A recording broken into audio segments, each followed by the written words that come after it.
Welcome into another special edition of the Simple Minds Sports Show. I'm your host, Dr. Big Mac, where we're talking about Patriots Commanders Preseason game number 1. And boy, oh boy, am I excited for football season after watching that. Yes, it's preseason. Yes, things can change, but when you win 48-18 and things are looking great and you have a competent coach on the sideline, there's room for positive all the way around.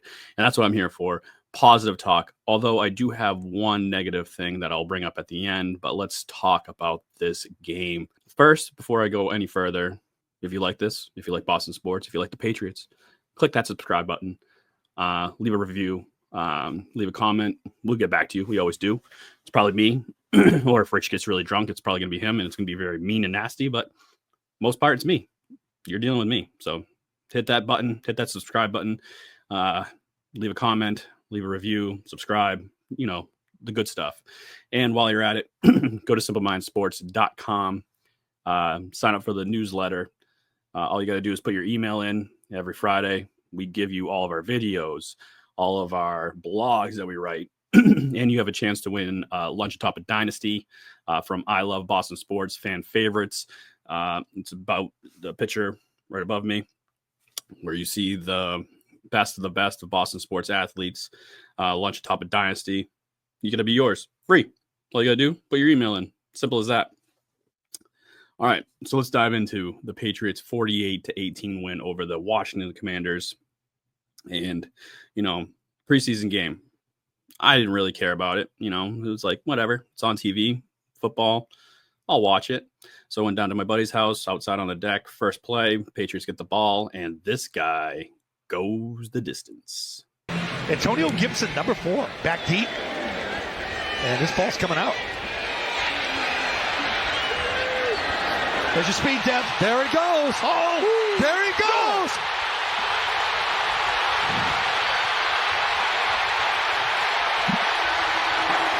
It's already a new season. The number 2 draft pick from Ohio State takes it 100 yards. Trevion Henderson. God damn, second round pick. He was a holdout, wanted that guarantee money. I see now why. He is that guy. When you take that and you have that kind of speed and you go and break that, he's my first star of the game. I mean, he can do it all. It looks like he's quick, he's fast man alive. He's a freak. He's the fastest kid alive. This is not good. He's the fastest kid alive. It was just amazing to see this kid. It just got you like, oh shit, I'm invested now. I'm gonna watch this game. I mean, take the distance, first play of the game, kickoff return like that. You gotta be like, oh shit, okay, this kid's got something. So, Trevion Henderson is him. We didn't see much of him running. However, I would like to see that more in the second game, maybe just see what he can do in the backfield. He only had 1 rush for 18 yards. But yeah, he looks like he's going to be the feature kick returner on every play. He didn't have any punt returns. That was Efton Chisholm's job on one, and then Marcus Jones on the other. But I think this kid's going to be the real deal. Ramondre Stevenson is probably looking and saying, fuck, my time here in New England is probably short. So after that contract, he's probably gone. So I think we have the next man up with Henderson. I like it. I like it a lot. I want to see more. I want to see more Henderson. You always see in Tennessee, like when he was in Tennessee, you had Derrick Henry who could run the ball down the field, like that big power back. But then you always had that spell running back who could come in and give Derrick Henry a blow with still a bit positive yards and blow down the field. I think that's what you're going to have with Ramondre Stevenson and Trevion Henderson. I'm excited to see this backfield. Looked like the offensive line was doing well, but obviously preseason. So let's just pump the tires on that. Everything we say it's preseason talk, but glimpse of hope. That's all we need. Like Obama said, hope. And I have hope for this team right now. So that's my first star, Trevion Henderson, by far most exciting player of the game. My second star of the game, this man right here, Coach Vrabel. After a year of just what the fuck is going on, a guy in Gerard Mayo that didn't know what the fuck he was doing.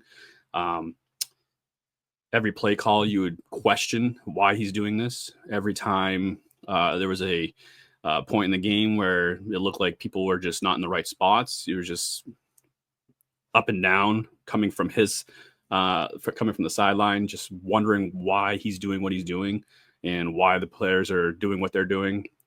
We now have Mike Vrabel, where the attention to detail is so great that you're just excited to watch this team play.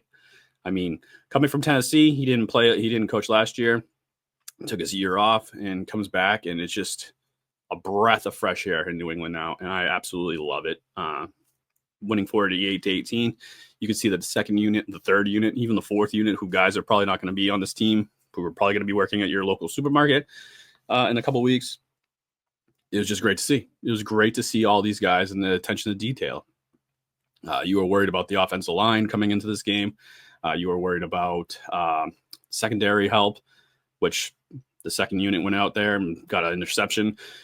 Though it wasn't Jaden Daniels, it was the backup quarterback for Washington the whole game. It was still great to see. Loved every second of it.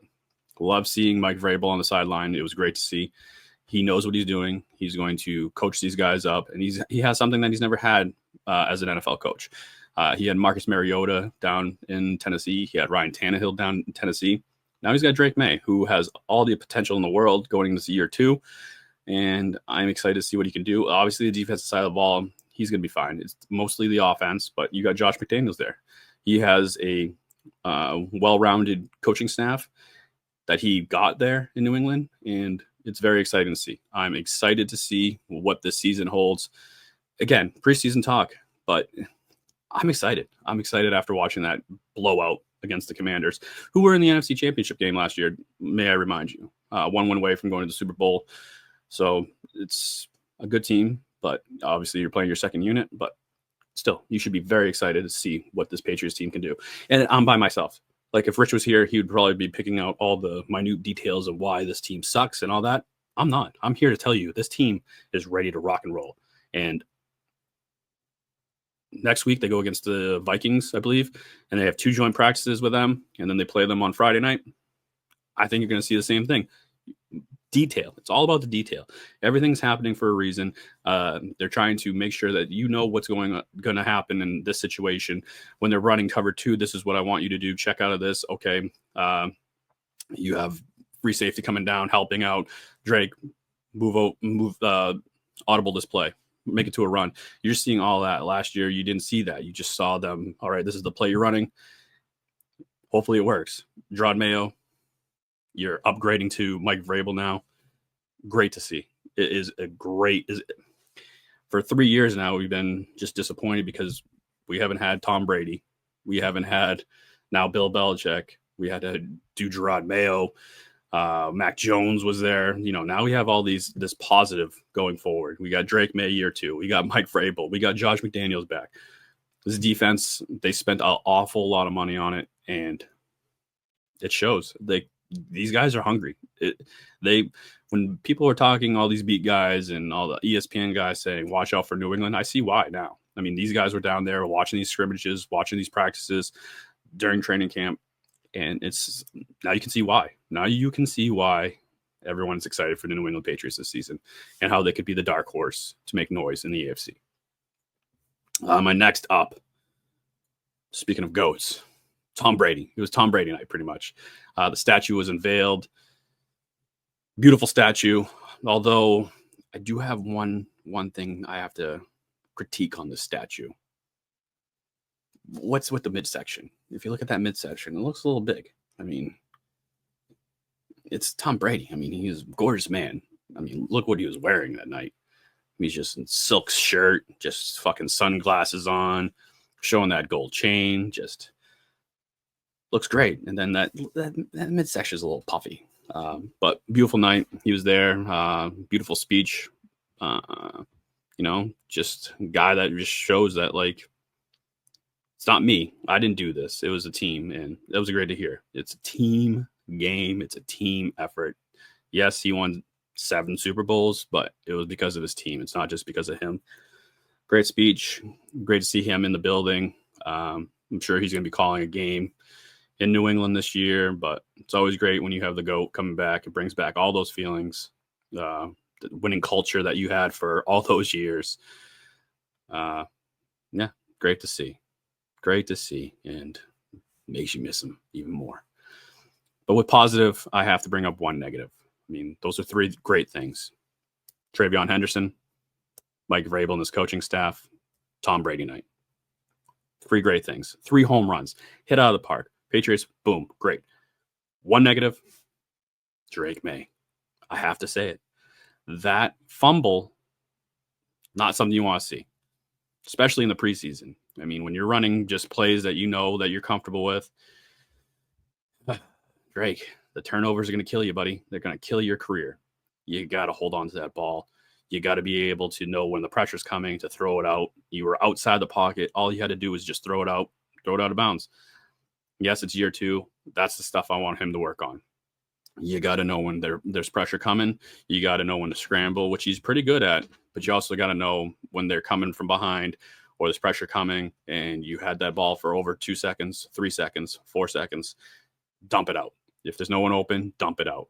You can't be taking those kind of hits. They're going to end your career earlier. So that's my one negative of the game. I want Drake May to understand that when there's pressure coming, get rid of that ball. Don't hold on to it, especially on that left side, which you had 2 rookies going. You had Will Campbell going, and you had Jared Wilson going for left guard. So you had left tackle Will Campbell, left guard Jared Wilson. You just got to know, like, hey, these guys are still getting used to the NFL pass rush. They're coming quick. You're on that left side. Get rid of that ball quick. Another positive I have for the game, that defensive line. Holy shit. They were coming at them quick and often. Milton Williams, big time tackle for a loss. Even when they're doing dump and screens, usually you see the linemen getting beat because, obviously the running back or wide receivers quick on their feet. But yet these guys were adjusting and coming back and tackling for losses. Again, there's not a lot of negatives. My only negative is Drake May needs to get rid of the ball faster. Just if there's pressure coming, get rid of it. Check down, out of bounds. Positives, Vrabel. Boom. Love it. Travion Henderson. He's going to be an impact player. He's going to be doing great. The Tom Brady night, perfect weather for it, perfect night for it. He was there all night. Great to see. The defensive line. You can't really talk about the cornerbacks because obviously you didn't have Christian Gonzalez or Carlton Davis out there. But other than that, it was just a perfect. If you were showing a first-time person watching the Patriots and saying, hey, this is the Patriots team, they'd be excited to be like, wow, this team's really good. You wouldn't know that they had 4 wins the last 2 seasons. So other than that, great first win. Next up, Minnesota for week 2 joint practices. Like I said, next week before their game Friday night against the Vikings. Quick episode, quick little recap. Not much. I mean, you can't really go much off of this. Obviously, you had a lot of backups, like I said, and people not playing. But week 2's coming up. Before we know it, people are going to be doing their fantasy drafts. First week of season's coming. September's rolling around. Those leaves will be falling. Can't wait for that. Join us next Thursday. I'll be there, so I'll be able to press the record button. Apologies, Bobby and Rich, for not being there last Thursday to help you push the record button for you to have an episode out. So here's my apology, Bobby. I'm a man of my word. So yeah, join us next Thursday, 8:15, where we talk all the latest and greatest Boston sports news. Like I said, subscribe, like, review. If you like what you see, if you like Boston sports, if you like a little bit of positive, a little bit of negative, we tell it all, unfiltered, uncensored. Come join. Join the newsletter. Go to simplemindsports.com where you get all our blogs, all of our videos. You can win lunch atop a dynasty, as you can see here. So yeah, until next week, this has been the Simple Mind Sports Show. Week 1, preseason game 1 recap with Dr. Big Neck. Bye-bye.